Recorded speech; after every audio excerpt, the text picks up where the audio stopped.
Hello, hello. Hello. And what? And so after After a couple of years, have to pause, have to push. No, it's okay. Yeah? Yeah, it is recording. Yeah. Well, look at the waves. They're pretty exciting. But I think you have to Talk into it. The other way. Like that. What is your name? My name is Johnnie Allen. How do you write Allen?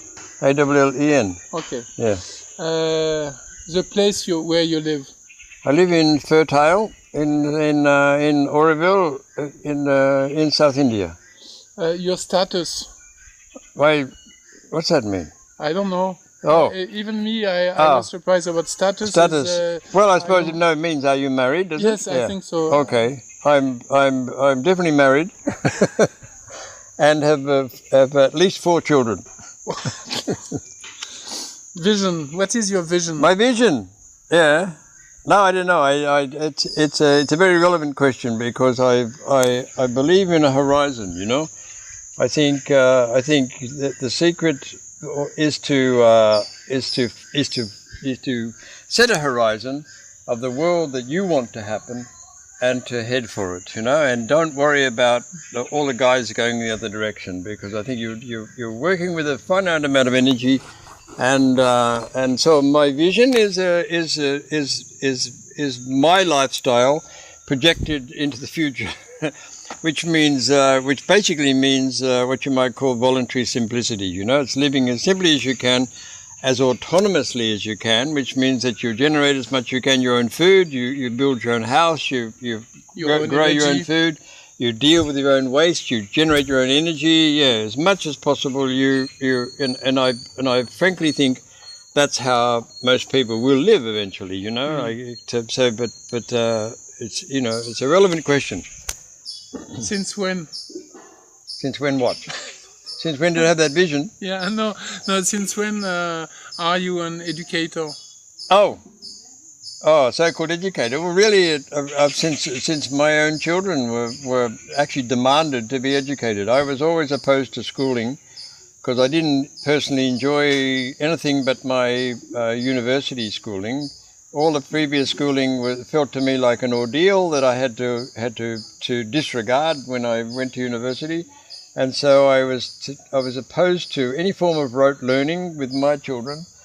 And so, but when my children and their friends came of age, which is around 11 and 12 actually, they came to me and insisted that I give them an education of some description. They wanted to come, and I said, "What do you really want? We want a blackboard, we want desks, we want classes, and we don't really care what they're about, but we want a school because we want to feel that we're not disadvantaged." I think it was their main thing. And ever since then, I've been. You're going? You got your rucksacks on? Nice. All right. You're taking that with you, Thomas? Yeah. Now, I don't want your mother and father coming and saying, "What are you giving my children weapons for?" So don't kill your cat or anything in the meantime. I don't have a cat, that's Well, you won't have one for long if you do. And same with you, Max. Same with you. Don't chop Tara's plait off. You kids got bicycles? Yeah. I only have 4 guns at home. 4 guns, have you? Oh, so you're a 4-gun household. Time? Here, this will tell us the time, I imagine. 4:30. You both on bicycles or what? He comes when he wants and can. Okay. What are the materials you are using? What kind of materials? Well, in the upcycling idea. Yeah, okay. No, I don't have any limit on materials, and I work with the children with wood and metal, but we recycle metal, I suppose you would say, by casting it. But also because we acquire a lot of junk around here of all different descriptions. You know, I work with aluminium, I work with iron, I work with plastic, I work with whatever's available to do different things. So I don't have a limit on. But I mean, preferably, I work with natural materials, that's all. I work with coconut rope if I can. I work with bamboo, sort of thing, but that's what I do. But you wouldn't exactly call that upcycling. Yeah, no, it is. From the nature, all the coconut rope, for me, it's... Yeah. There is a question, there is a debate, people say no, it's not, but for me, it's important to understand that waste doesn't exist, and or everything is waste in potential. So coconut rope is a very smart idea to... it is, it's a very ingenious material. You ever seen the little device that you make it? It's a really beautiful thing. It's made by hand with, little hooks spinning and so especially when it's finished, yeah. it goes back without hurting anything. It's like part of the circle, no? Yeah. So it's the best we can imagine. Yeah. The field, what field, in which field are you working when you are in education with the kids? Is there any field? Well, I don't know, I don't know if there's a field, but what I'm trying to do basically is to put intelligence into their hands, this is what made my life enjoyable. I've always been, I like to feel that when these children get to the age of 16 or 17, that there's nothing that they can't do, they could be, which means that they can fix electrics if they can, they can make things, which if they can, they're like repairing things is also an essential skill, with these kids, we take things apart. Like we took apart an old washing machine. We took apart an old vacuum cleaner. We've taken apart cameras. We've taken apart different things, and sometimes not so much the idea of repairing them, but for using the parts to do other things with. So that's okay. Yeah, that's. Bye bye, Barney. Okay, bye. The first question, so this was a description. The first question is, I meant, can you describe yourself? Who are you? Who am I? Simple. I don't know. I'm a polymath. Polymath? Yeah. What is a polymath? A polymath means a jack of all trades. And a jack of all trades is a master of none. Jack of all trades, I don't understand. A jack of all trades is somebody who I can do my own electrics. I can fix my plumbing. I can build a windmill. I can build a composting toilet. I can design houses and build them. I can sew my own clothes. I would like to think that I can do many things medium well, but nothing really. Means that you are alone on the island? You can be alone on the island? Yeah, I can. More or less, yeah, I can. That's not a stance. That's a. I just see that, for instance, there's a clear distinction to me to the skills required to live in Oroville and the skills required, for instance, to live in Australia. Because I've just come from Sydney, and I can see there that the more highly specialised you are in that world, the more highly rewarded you are. Yeah. In this world, it's much more a renaissance, the more capable you are in all different directions, to fix your own motorcycle, your own bicycle, to build your own house, to stop your roof from leaking, to educate your own children, to grow your own food, to deal with all these different things, the skills.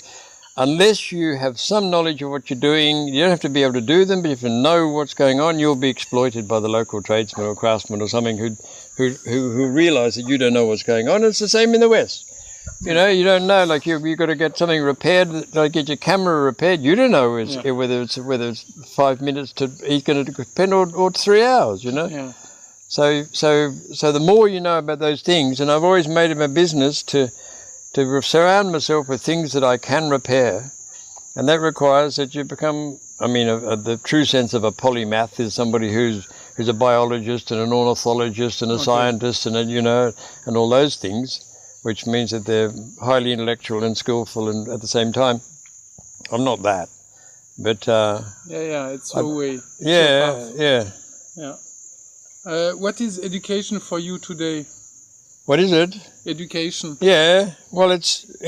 I think your responsibility. It's an interesting thing. It's your responsibility to a child is to, I think, is like the horizon, is to prepare them for the world that you want to exist, not the world that you're afraid might exist.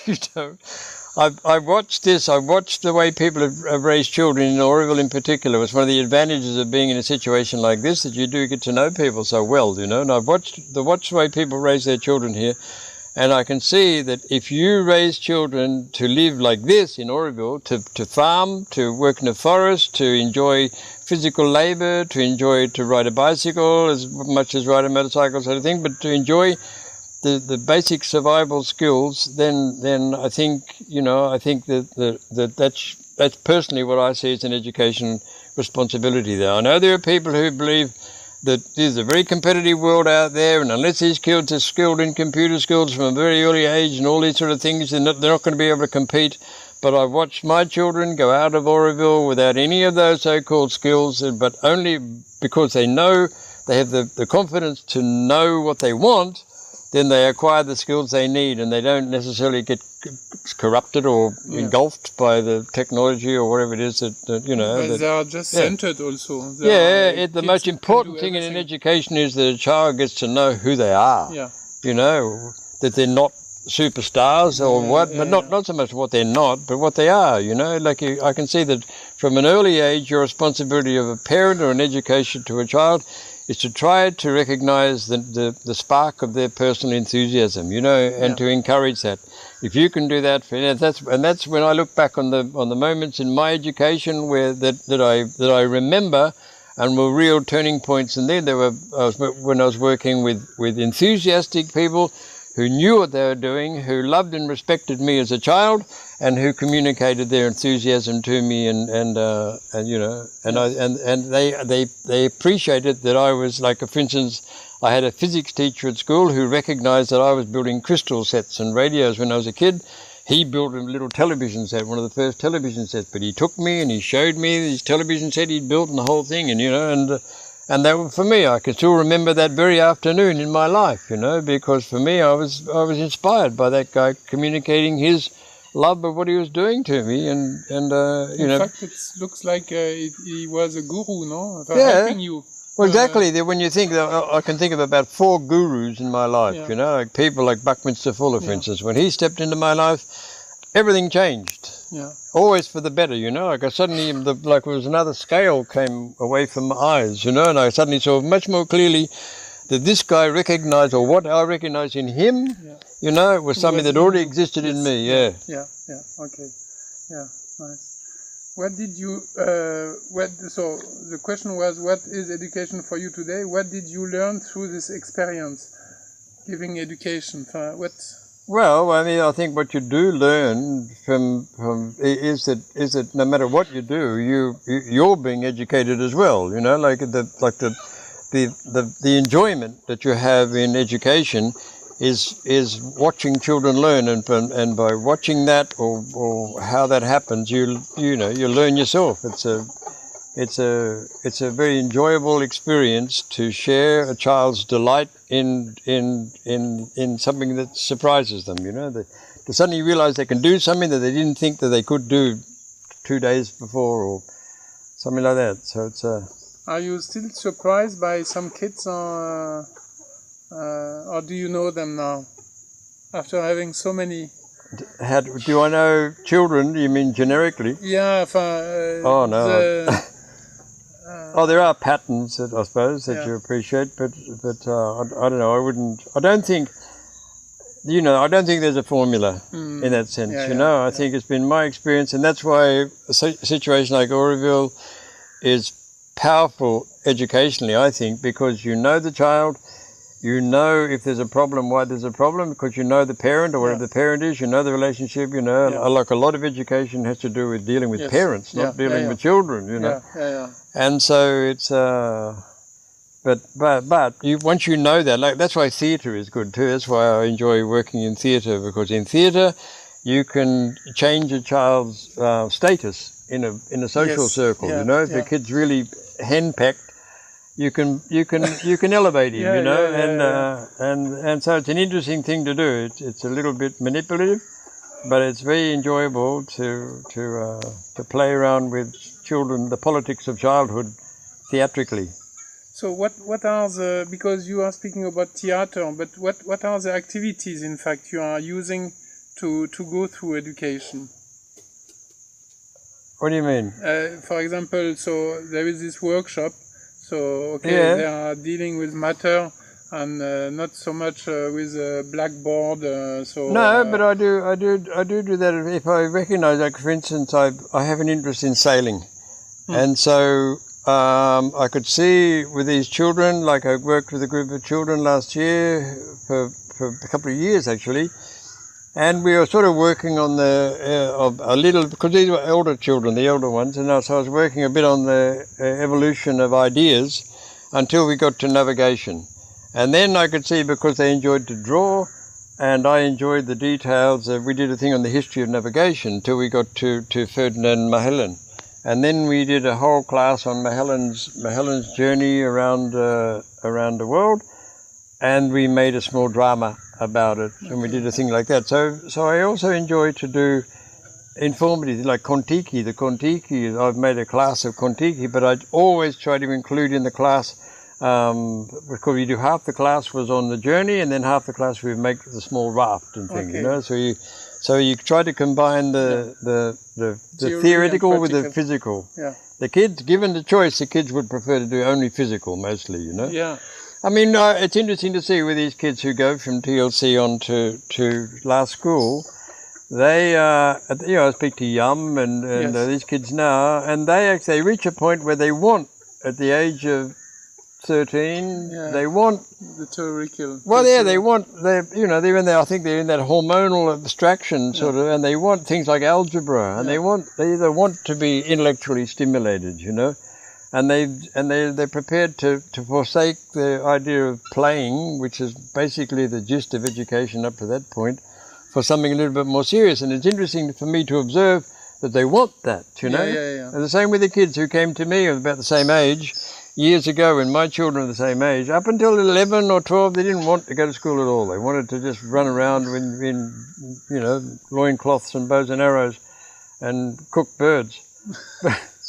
But then suddenly they wanted to play mental games and mathematical games, and I used to get people to come in from the community, and there's somebody, an old Indian guy came and told them the Mahabharata, and then I had an Israeli kid come by and tell them the Old Testament, and then anything, you know. I had a Vietnamese, an American veteran from Vietnam come and describe his experiences in Vietnam. Wow. At the same time as one of the guys who was his sister came and told them what it was like to be part of the protest movement against Vietnam. And so I had a wonderful old American woman who came in and told them the history of the Second World War, because there were two German children here who didn't know anything about the Second World War, you know. And they started asking questions.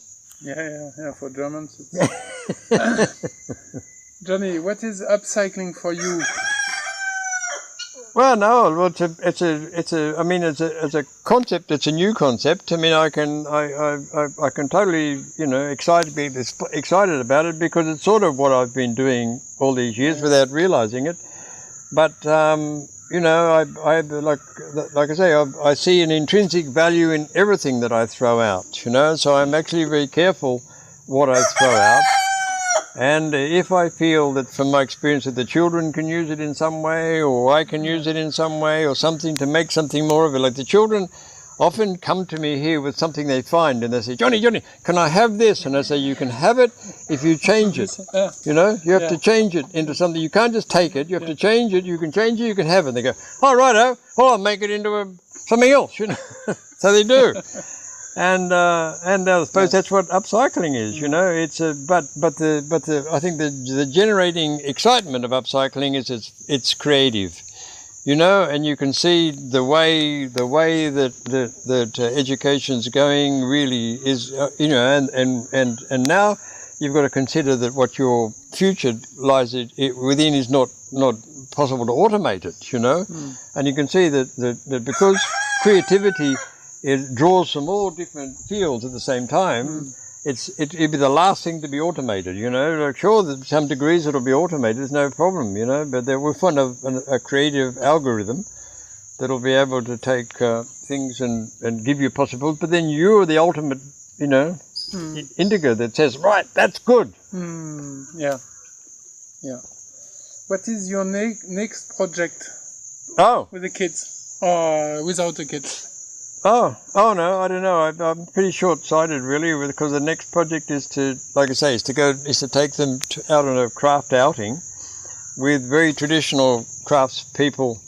Because you're surrounded here by all these crafts that you feel within 10 or 20 years will be gone altogether. Yeah.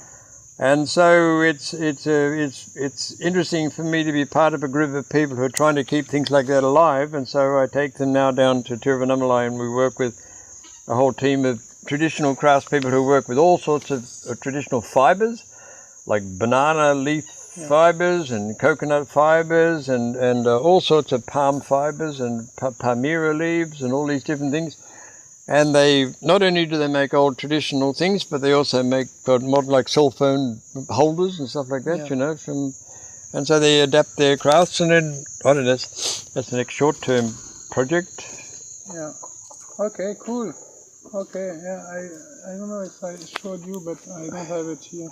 So let's see, was it recorded or? I'm not. 21 minutes.